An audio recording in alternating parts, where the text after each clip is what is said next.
অজু করে সিজদায় লুটিয়ে পড়ে চোখের পানি ছেড়ে আল্লাহরে পাপের স্বীকৃতি দেন। আল্লাহ, এমন কোন জুলুম নাই, গুনাহ নাই আমি করি নাই, সগীরা কবিরা, জেনে না জেনে, ইচ্ছায় অনিচ্ছায়, শিরকি বেদাতি সব গুনাহ করেছি।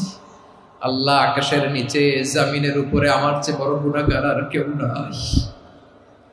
চোখের পানি ছেড়ে আল্লাহরে বলেন, আল্লাহ, আমি ছাড়া তোমার গোলামের অভাব নাই, তুমি ছাড়া আমার দ্বিতীয় কোনো রব নাই, তুমি ছাড়া তো কেউ আমার গুনাহ ক্ষমা করার নাই, তুমি আমার রব, তুমি আমার সব। বলতে পারবেন?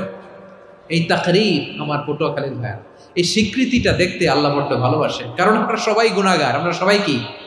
বিশ্বনবী বলেন, কুল্লুকুম খাত্তাউন, বানি আদম, তোমরা সবাই পাপী। সবাই কি? সবাই পাপী। আমরা সবাই পাপী। আপন পাপের বাটখারা দিয়ে অন্যের পাপ মাপি। আমরা যে পাপী এটা ভাবতে মনে চায় না কারো, খালি অন্যের পাপ দেখি আমরা, এটা ভুল। ওর এই পাপ, ও পাপী, ও জালেম, ও জাহান্নামী, এরকম একটা টেন্ডেন্সি। আমার যে কি হালাত এটার খেয়াল নাই। খেয়াল করতে হবে যে আমি সবচেয়ে বড় পাপী, ঠিক কিনা বলেন? পাপ করি না এমন কেউ আছি? হ্যাঁ, আছি। কেউ না জানলেও জানে কে আমার পাপের ঘটনা? পৃথিবী না জানুক আমি তো জানি, আমি কি পাপ করেছি। হায় ও আমার কলিজার টুকরা ভাইয়েরা, মাথাটাকে নিচু করে জীবনের সব গুনার ফিরিস্তিগুলো একটা একটা করে স্বীকার করে আল্লাহরে বলেন, আল্লাহ, আমি পাপী। আল্লাহ, আমার চেয়ে বড় পাপী এই দুনিয়াতে কেউ নাই।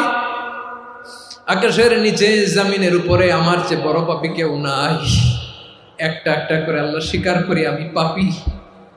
সব পাপের স্বীকৃতি দিলাম। পৃথিবী না জানুক আমি তো জানি, আমি কি পাপ করেছি।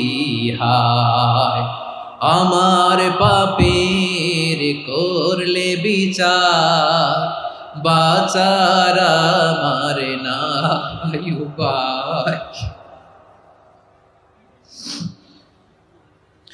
দয়াময় তুমি মাফ করো আমায়, মাফ করো আমায়। আল্লাহ তাআলা যদি দয়া করে আমাদেরকে মাফ না করে, আমাদের বাঁচার কোনো উপায় নাই। আপনি কি ভেবেছেন আপনার নামাজ দিয়ে আপনি জান্নাতে যাবেন? আপনি তাহাজ্জুদ গুজার, সেজদা দিতে দিতে কপালে দাগ ফেলেছেন, এটা আপনারা জান্নাতে নেবে না? আপনি এলাকার সবচেয়ে বড় হাতেম তাই দানশীল, এই দানের ভরসায় বসে আছেন।